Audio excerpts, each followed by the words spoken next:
Nito ako, nagwe-waist trainer ako hanggang sa matutulog ako sa gabi. So, nilalagay ko siya sa hapon.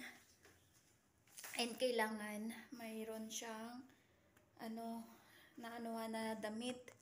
Kasi pagka yung waist trainer lang tsaka yung walang damit, masakit yon. Kaya ayan. Tinatanggal ko yan siya bago ako matulog, yung waist trainer ko. So, diba, naglalatab yung mukha ko. So, wala tayong nilalagay sa mukha natin, no? Pero grabe yung oily.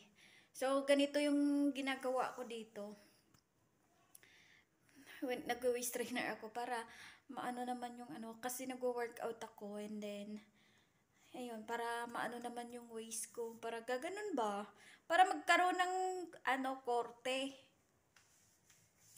Kaya, pagka para akong hindi makahinga kasi sinisikipan ko siya. Imbis na, to siya, anim na tapos nilalagay ko siya sa pang-tatlo. So, ang size nito is medium and then, 6 yung adjustment niya. So, nilalagay ko siya sa 3. So, before, nalalagay ko siya sa first. So, ayun lang. Ayan siya.